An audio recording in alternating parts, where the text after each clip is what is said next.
Imagine waking up one random morning and realizing that you're very popular, people know you, but they don't really know you. I think that was a realization I had when I found out that his real name was not the name I knew him for. And I realized that this was also something that was a realization for him as well. Because I remember he recently trended just because people found out that his name was not his name. Everybody knows him a certain way, but there's no conversation that we've ever had that has been a 5-minute conversation or a 10-minute conversation, even when we're on phone.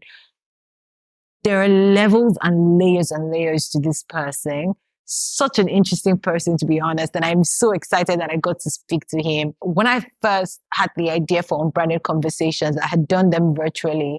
And he was one of the people that I spoke to.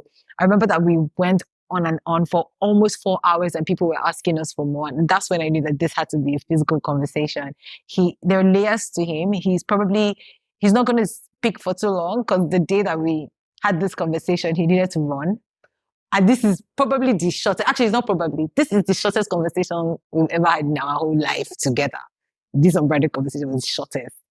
Everything else, no matter how long you think this conversation is, every conversation we've had after that, not after that, every conversation we've had in real life has definitely been longer. He's interesting, he's fun, I love his energy, he's my person, he's Frank Donga! Whoosh! So stay tuned, listen, it's going to be fun.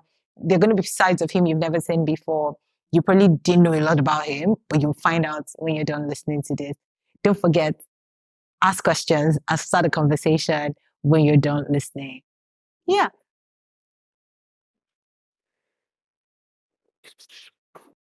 Hi. Hello. How are you? Welcome to my show. Nice. Thank you. Hi, Kunle Idowu. Or should I say hi, Frank Donga? Because everybody knows you as Frank Donga and you're Frank discussing Wahala the other day. Frank Donga is that was discussing Wahala the other day. I can't remember the last time I introduced myself as any other thing apart from Frank. Are you serious? So when you introduce yourself, what do you say? So my friends, hello. Hi. My friends call me Frank. What's your name? Are you serious? You go by Frank now? Is it legally changed? My friends call me Frank. Are you serious? Who said anything about legal or illegal change? But wait, like people who know you from the past, they also call you Frank? It depends, yeah. I mean, for example, if you win a Grammy and your friends that need you to be a footballer all of a sudden see you and say, hey, superstar, footballer, you used to be footballer. It's jokingly, they will just refer to you as... And after a while, you just stick. So it depends if it's family. My parents, they call me my birth. Of course, they give you the name. They don't care what you give yourself. Sometimes jokingly, they call me Frank or they call me Donga. Jokingly. Can you tell us the history of that name? Because I think a lot of people don't know how Frank Donga became. Oh, really? Some people don't know. Okay.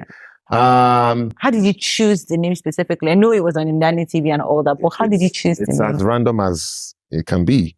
So I thought of a character. I knew the character I wanted to portray in the interview series, which, just struck me like lightning, just out of the blues.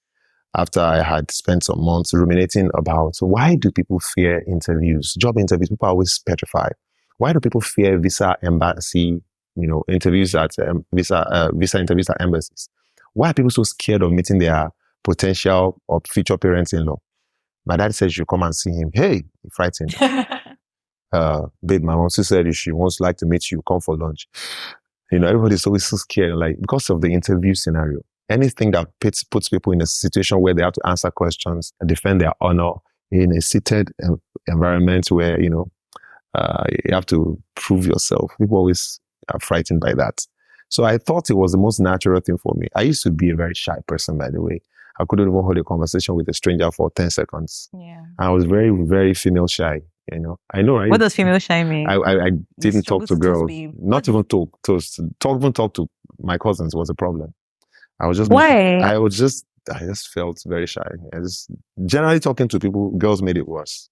Oh, wow. Yeah, I would not. Was it our eye? I couldn't even look girls in the eye. Well, you're looking me in the eye now, so you've grown. Well done. This is Good what job. I do for a living. Of course. I know, I'm a pro. Okay, so back to the story, how your name came about. So I felt I wanted to play a character that would be neutral. The first name would be neutral and very easy to pronounce. Branding perspective. I think businesses and brand names or pseudonyms should be very easy to pronounce, very straight to the point, you know. So I felt, okay, the easier it is, the easier for everyone, the faster people will take it up. So I felt, let me play around with the first name that didn't show any tribe from Nigeria in particular. I wanted a tribe neutral name that wouldn't make people box me into a hole and say, oh, he's doing that skit because he's not from our tribe. He doesn't know what it feels like. Or, oh, he's making that gesture expression because he's trying to shade us. So nobody will feel attacked. I wanted a neutral first name. So I thought, let me think. Also, I didn't want a name that was directly, you know, linked to faith or religion so that, you know, nobody would feel offended. So I thought about, you know, Sam. No, that's Sam. Johnny. I don't know. Just John. I don't know. Frank. Okay. Frankie. Frank. Okay. That kind of neutral enough. So I thought Frank was fine. Besides, maybe also certainly influenced by somebody I really respect so much, Rowan Atkinson. That's Mr. Bean. But most especially, Michael Crawford. Mr. Bean was, you know, very goofy. Michael Crawford was my star growing up. Why? I just liked the way he was so clumsy in a very innocent manner. He was the embodiment of what I was trying to portray. It was so close to it. It was in the Nigerian version. So I thought, okay, Frank sounded good. Now let's bring it home to Africa. I also want that African perspective. I'm not a Western character. So what will make me sound African? Frank Mutumba. That would have been funny. Bango. No, that's somebody's name. Frank Mbandi. No, it's Frank Dungi. No, Frank Donga. Hey, wait a minute. Frank Donga. That's it. Let's go. Let's record. And that was action. I started. Oh, wow. I called my friends, you know, bring the camera, Mohammed Atta and Femi Bangbeto. We worked together then because we were the foundation guys when Ndani TV became the structure, and we were, you know, shooting and editing videos for Ndani TV then. So yeah, and that was how it started, you know. Was there something specifically that you guys were tasked with? Was Frank Donga a KPI for you? What was it really? It had nothing to do with anything. I was a cinematographer and editor there. So you guys are just randomly playing around? So I had also, I think around that time also, I was also doing promos producer for TVC. So I had also felt, because I was coming from Network News 24, I was a CNN affiliate, I was assignments editor at NN24. And we had done a series of reports about unemployment, and the unemployability of the Nigerian youth came up because we were interviewing HRs and professionals, and they started saying, Nigerian youth say sometimes they're so unemployable. Like, what does that mean? Like, you need to see them at interviews, like you'll be so shattered, like they are not even composed, they don't even know the job. Some of them don't even know what they went to school to study. We're like, whoa, this is indicting. So what can we do about it? I think it's time somebody started addressing this issue, because I think I know why people fail job interviews. They are so intimidated by the big bosses, you know, big suit, big frame, AC rooms, lighting. And then somebody coming from the backside of a slum gets to university and then gets called to the HQ of a big bank in Nigeria. And you're sitting on top of all these nice looking men and women. You feel so small and intimidated. That's one. Two, some other people don't even do the proper research. Okay, you want to get interviewed and you don't even bother to check the website of the company. What kind of... Oh my God, you know, usually when people feel like, oh, I want to teach something, I want to help people learn something, they always go, you know, 5 tips to help you, 6 tips to help you. But like, I like your approach, and you've always been a fun, playful person. I know a lot of people don't know that you created the Frank Donga character to actually address interview woes and, you know, missteps that people take. We would all watch it, laugh, but I'm sure at the back of your mind, you'd ask that, but is this guy really this stupid that I don't know this thing? You know? And so now that I'm thinking about it, what is it about play that makes you so happy? Playing? Yes, you like playing. You like passing messages through play, fun. Even when you're making political commentaries, it's always funny. I think that comes from my family background. Both my parents retired as teachers. So there's a whole bunch of teachers in my family. My father a teacher, my mom a teacher. So growing up, I was the typical Omo teacher. You know, you dare not mess up in school. You dare not. But were you straight in? Yes. To be honest with you, growing up, I was pretty, you know, decent. You know, first in class. Secondary school time or primary school? Primary school, first in class. Secondary school. Didn't even understand what it meant not to have first position. I just took it for granted. Secondary school, uncle. Secondary school, you know, you don't have first position in secondary school. Yeah, I went to Loyola College. By the way. Yeah, I don't know. There was now. Was there? I can't remember. Yeah. It's just that at the end of the day, we now gauge by jam. You know, yeah. So secondary school, I was pretty decent too. At least in my SS1 to 3, I was part of Jets Club. University, first class. Me too, I was in Jets Club. Maybe that's why we connect. Jets Club, you know. We know this thing. But wait, university, do you now get first class in agriculture? Who dashed me? So by the time I got to the university, the curiosity in my mind had exploded so much that the teaching technique in school could not accommodate me. I must see the way I drop and like say I want Einstein. But their mind I go to say, Baba, I not get first class anything. First class got me.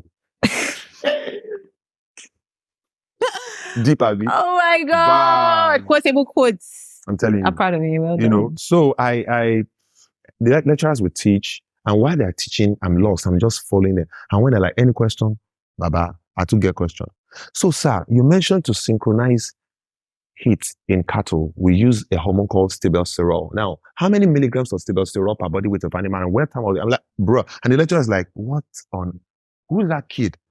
Yeah, keep it coming. All my classmates will be like, oh God, this guy has come again. Do you know, I can relate to that story because every time a teacher has a question, every time a teacher is doing something, right, I'm the one who always asks questions. It was so crazy. But unfortunately, I didn't copy notes. I hate to copy notes. So I wait to the end of the semester to be rushing copy now. You know, some lecturers also like, call back what I bought tomorrow, not for you. And that didn't work for me because I believe learning is practical. Learning, I love applied learning. Okay, what I'm learning now, where do I need to apply it? What's the reason? And I think that's one of the reasons why there's a lot of failure and academic downward trend in the country. People don't really have the motivation to learn what they want to learn. Let me give you a quick example. How many guys do you know that struggle at night drinking coffee to cram the name of every Man U player? Lie. How many babes do you know that struggle to remember the storyline or the name of Z-World or Korean K-drama artist? But no. It's natural. Why? Passion, motivation. They are enjoying it. So there's a hormone that is released, and the part of the brain that accommodates information is activated when there's a natural motivation, when there's a natural passion or interest in the subject matter. Naturally, people. So, but unfortunately, people they're not even convinced that they need to go to school or learn what they're learning. That's why I always encourage people to study what you are naturally passionate about. So that's why when you see an engineer all of a sudden take ICANN and get employed in a bank, he would dust everybody that studied banking and accounting in that. Why? Because he's just like, man, he sees himself as a banker. So that motivation propels him. You understand? And when you see a lawyer turn to being a makeup artist, she left law degree to go and learn makeup. Trust me, most of the time they make exceeding success out of it. Because it's driving them. You are restless. You stay up at night thinking, how can I do the face beat in a different way? They're always thinking extra things. But when you are forced into it, you're just doing the bare minimum just to survive because you can't see beyond that. So, and that's what I always, so I identify as an entertainer, education and entertainment. Oh, give them. Oh, were you ever passionate about comedy? Like before this, did people used to tell you, oh, you're funny? So the first thing I noticed was when I was young, I talk a lot. If you haven't noticed. For somebody who is shy. Yes, so I talk a lot. I have friends. If I'm comfortable with you, we can discuss movies, cartoons. I watched a lot of cartoons when I was young. I could discuss any subject. I can relate because the shortest conversation we've ever had is 1 hour. Bruh. On any call. Are you sure it was that short? I promise you. 1 hour is the shortest conversation ever. Hey, shout out to the network companies. They're making money. Call us for ambassadorship. You know. Anyways, so I realized that, very early on, I could hold on conversations and talk for endless hours if I was really excited and I was comfortable with the person and I enjoyed the subject matter. So what I did was, as I went on, people now I noticed also that I inherited a lot of huge sarcasm deposits from my father. Now, I was born in Ibadan and I grew up in Ibadan. If you know anything about Ibadan people are very sarcastic. You literally carry a pail of water on your head, fetching water as a young kid, come to the house, you're asking about that. Daddy, where should I put it? Put it on my own head. Okay, let's try my head. With a serious So that forced a lot. Yeah, my father, deadpan. You look at it, oh wow. I said, man, Daddy, what I'm doing right now. In fact, I can eat. In fact, right now, all the food here, I'm going to finish it by myself. That's a good idea. I think that's a brilliant idea, actually. Say the most ridiculous things. We just, oh yeah, actually, that's very good. I'll pull down this building. But don't you think it's better with a hammer instead of, it will just meet you at your level and let you see how silly you sound. Oh my God. And that informed the whole interview series. Because instead of telling people, buy my book, 24 steps to getting your dream job, 32 and a half steps to securing your future of tomorrow, 18 steps and 24 quarter mini steps. Oh my God. to locking down, the promotion at work. Why don't you just become that guy that you don't want them to become so they can see what they look like when they go for a job interview? And that's not even expanded into like visa interviews, yeah. interview. We should probably do boyfriend and girlfriend interviews. Or One of these days. it will be interesting because maybe some men and women need to see how hilarious they look when they're toasting. That one because I lived it when I was like, I remember the first well, girl I nearly popped out of me. I'm not saying it. I wanted to say, I remember the first girl I had a crush on. Tell us now. Blessing, look me in the eye. Yes. No living soul has had that story. But I mean, living soul now. This is your chance to change. What's the name of this show? Unbranded conversation, meaning that we can converse now you mess up. on if anything. Put gossip somewhere there for put Unbranded gossip conversation. I'll change the name because of you. I will change the name because of you. Please give us this crush. Sorry. Okay. But just give us a summary. No, I'm just trying to say that, like I told you, I was very shy. So I rarely approached ladies, until much later in university. And when I found out, it was a friend of mine who actually told me, look, there's no big deal. I now followed him. He was going to visit some girls in the girls' hostel. I was petrified is the word now, petrified or whatever that word is, I'm dead today. We got there, the way he carried on conversations with them, as a matter of fact, like no biggie. I was just looking at all of that. I said, wow, look at those fine girls. The first girl asked me one question like this, I was stuttering. It was that bad. It was that bad. But then after a while, I just started like, wait a minute. If I relax and tell them and pick a topic I was interested in, even with guys, I tried it. Just, hello, what's your name? Oh, nice earrings. Where did you get it from? I started becoming a pro at conversation starters. I was just literally scanning from head to toe. The first time I'm meeting you, first of all, through a compliment. On the smile, good. Quick tips, guys. Build a compliment around that thing that you notice about them that is really good. Be sincere with it. If it's very obvious, if they have a very unique haircut, throw a compliment. You don't need to say, oh, it's beautiful. Wow, this is a very unique hairstyle. But you mean that one, Abi, because I just got the. Say you. I don't know why you went to go and cut hair. But you are just lucky it fits you. Can you give it fits me, Thank you very much. Thank you very much. Yes. Thank you. So, so the compliment, follow it up, then, so what have you been working on?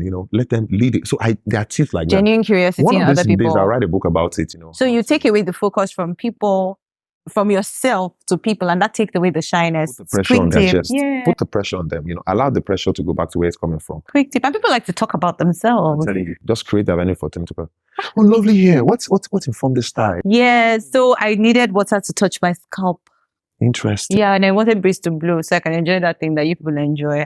Why this thickness? Why didn't you just go all the way? We're going all the way. No, we're going there. And when I do, I'll send you pictures. Beautiful. I can't wait for that. Yeah. Will I be allowed to post it? Yes. Can I caption it Gorimax? Yes. Gorimax. I'm okay with it. They can't even catch you now. Nobody, not saying. Anyway, so that's how it started. Then, we started doing the comedy sketches and then people kind of liked it. I didn't know what to expect. To be honest, I just did it because I felt the need to tell people, look, if you're going for job interviews, the barest minimum you can do, at least Google the company. Know who their CEO or their boss is. Know what products they make. Know where the head office is. Those 3 things are enough. If you get there and say, okay, introduce yourself. Can we meet you? All these other questions. Where do you see yourself in 5 years? All this, all those.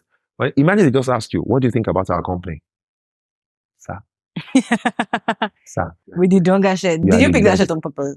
No, I didn't. So it just happened to be the shirt I was wearing. And then it became a brand. I can't wait to see, funny enough, right? And I'm going to put this on the spot so that you have to do it. He's working on a coffee table book where he's going to do the same Donga energy, but written. And I can't wait to see it because then it's not going to be buy 9 tips. It would be like Frank Donga, the moment. Yeah. So, but that was basically, my intention was just to share knowledge. And I keep telling younger folks who want to go into entertainment or this edutainment, pick a topic you're naturally comfortable with, that you really know a few things about, and speak from a place of passion and knowledge. I just wanted to share with people that when you have an interview scenario, whether you're going to the embassy to collect visa, be honest, be sincere, look them in the eye, shoulders up, and speak calmly. Once you start stuttering, you're giving a bad impression. You meet your potential mother-in-law for the first time. You see, you're intimidated. Mama is just there. What do you want to do with my daughter? No, calm down, bros. Just smile. Be honest with yourself. Tell her the good side of her daughter that you like, and tell her you have the future plans you have. And I'm seriously hoping you have future plans, bros. If you're a brother and you don't have future plans, leave the girl alone until you find your future blueprints. Don't. Don't carry person down to the Love Tips with Frank Donga, coming to you live on Unbranded Conversations.